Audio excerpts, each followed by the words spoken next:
Kabar ini, kabar terkabar.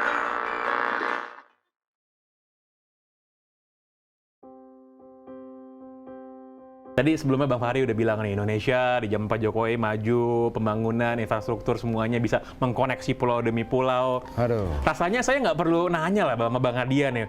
Indonesia maju atau enggak, pasti jawabannya maju Bang ya? Enggak, ketika Fahri sudah menyatakan seperti itu, berarti sudah selesai perdebatan kita.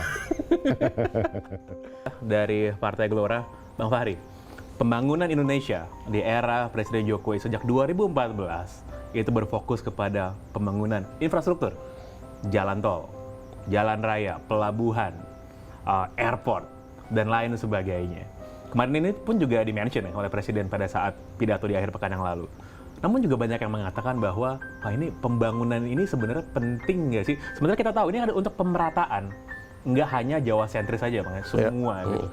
Jadi apakah cost yang kita tanggung selama 8 tahun ini tuh sebanding dengan hasil ya, Bang Fahri? Sebenarnya teori dari pembangunan di mana-mana di dunia itu memang mesti dimulai dengan pembangunan yang disebut dengan public goods, ya. Jadi mengambil infrastruktur sebagai step penting membangun satu negara itu benar karena urusannya negara itu atau pemerintah itu adalah membangun apa yang oleh private dan oleh rakyat sendiri tidak mampu dia bangun, yaitu infrastruktur karena biayanya mahal dan sebagainya lah gitu. Maka kita itu membangun dua aja, public good dan public services.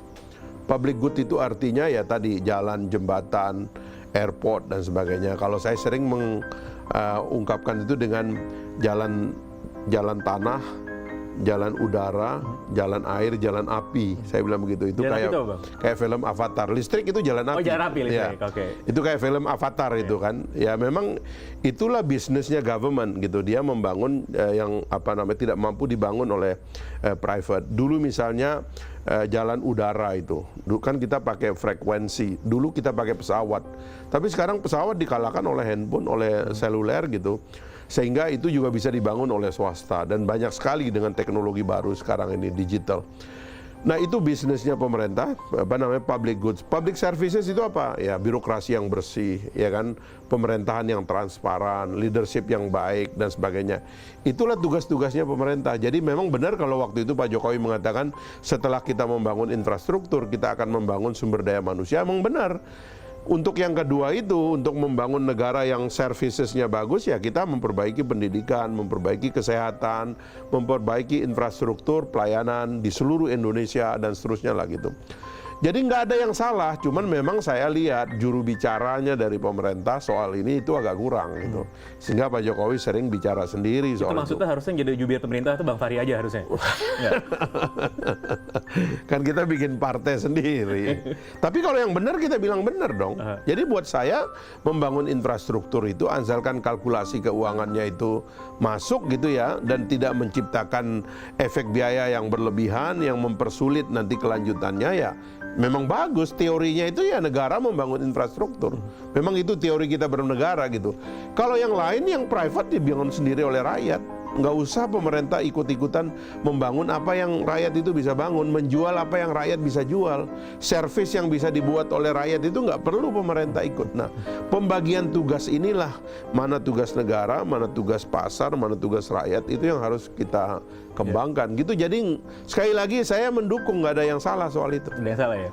Bang, dulu kita terakhir kali Bang Fahri di hari terakhir sebagai anggota parlemen ini 2019 kita pada ketemu dan Bang Fahri bilang banyak orang lupa kalau Bang Fahri ini adalah lulusan fakultas ekonomi terbaik di negeri ini. Bang Fahri dulu ngomong gitu ke kita nih Bang. Nah saya mau nanya soal ekonomi nih Bang. Biar nggak politik-politik doang. Kan pertumbuhan ekonomi kita nih sebenarnya ya around 5% lah Bang ya kira-kira ya. 5,4, 5,4 gitu. Sempat terpukul juga ketika pandemi bounce back di tahun 2022 ini ke angka 5% lebih. Nah bagaimana sih kebijakan ekonominya Indonesia nih 8 tahun kita di bawah Presiden Jokowi ini Bang Fahri? Pertama-tama kan kalau kita menghitung perekonomian suatu bangsa itu kan kita memakai indikator yang disebut dengan consumption, tambah investment, tambah government expenditure, tambah ekspor impor gitu. Kalau dilihat komposisinya di Indonesia itu memang masih didominasi oleh konsumsi masyarakat sekitar 54%. Lalu kemudian investasi dan belanja pemerintah sekitar 27-28. Nah, ekspor impornya itu sangat sedikit gitu pengaruhnya terhadap APBN. Itulah sebabnya kita tidak perlu terlalu khawatir dengan krisis global, sebab pintu masuk krisis global itu baik pasar uang maupun pasar barang di ekspor impor itu tidak terlalu berat bagi kita. Jadi saya yakin bahwa ekonomi akan tumbuh. Dan memang kalau kita lihat pendapatan kita masih banyak ditopang oleh komoditas. Indonesia ini masih berlimpah. Laut kita ini 75% dari tanah kita gitu. Kemudian hutan kita, mineral kita dan lain-lain itu masih luar biasa gitu. Jadi saya percaya bahwa kekuatan kita sebagai negara bangsa itu sangat kuat sekali. Jadi ya wajar kalau uang itu kemudian dipakai oleh Pak Jokowi untuk membangun infrastruktur karena memang itulah keperluan kita sekarang ini. Membangun public good and public services yang baik bagi keberlanjutan pembangunan Indonesia ke depan. Gitu. Dan itu sepadan dengan orang yang bilang mengkritik bahwa wah ini pembangunan berdasarkan hutang gitu Bang Fahri. Ya kalau hutang ini kadang-kadang saya menyerah kepada para ekonom ya, sebab logika hutang itu kan kamu punya berapa, ngutang berapa gitu. Kan bank juga begitu kan, Anda punya aset banyak, kok bodoh amat sih nggak ngutang banyak kan kira-kira begitu. Nah dalam pasar utang orang kayak Ibu Sri Mulyani itu merupakan jaminan bagi pinjaman-pinjaman Indonesia karena dia tahu kita punya aset berapa, kita berutang berapa, kemampuan bayar berapa, kita ngutang berapa. Saya kira dalam 15 tahun terakhir, hampir 20 tahun terakhir, semua rezim ini sangat mengandalkan ekonomnya FEUI itu. Karena makanya karena mereka itu tahu mengatakan bahwa utangnya masih sedikit nih, tambah lagi gitu loh. Jadi itu yang saya kira terjadi. Jadi kalau kita mau ngasih penilaian nih Bang, secara ekonomi ya, pemerintahan Pak Jokowi ini maju, mundur atau jalan di tempat menurut Bang Fahri? Kalau dilihat dari pembangunan infrastrukturnya maju dong, asalkan jangan mangkrak ya. Saya berharap sih mudah-mudahan semua infrastruktur yang sudah dimulai itu bisa diteruskan. Berarti biar jangan mangkrak, pemimpin berikutnya harus melanjutkan pembangunan Bang Fahri? Ya harusnya komit ke situ dan kita harus punya judgement dong ya. Saya kan pernah mengatakan misalnya satu persatu saya beri penilaian, kita bukan menghindar ya.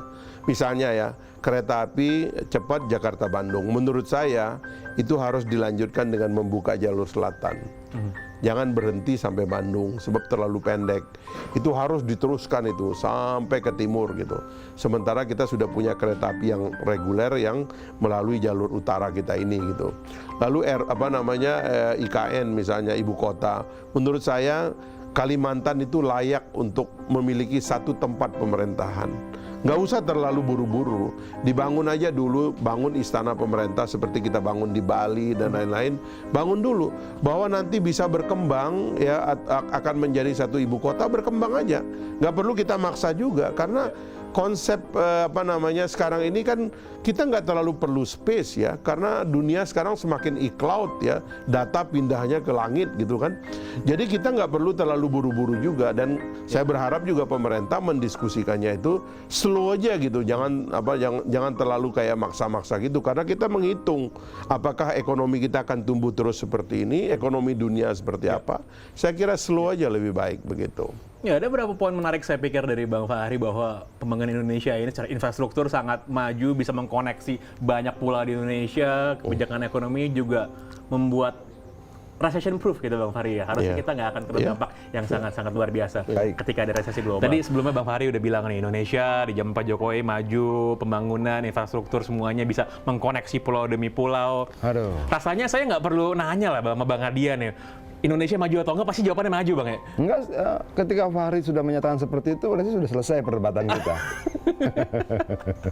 Tapi Bang, kan banyak juga yang mengkritik nih katanya pemerintahan Pak Jokowi ini kebanyakan hutang Bang katanya Bang. Gimana menurut Bang Adian? Lah, ada aturan main, hutang tuh ada aturan main. DPR katakan selama 60% tidak lebih dari PDB kita masih fine-fine saja.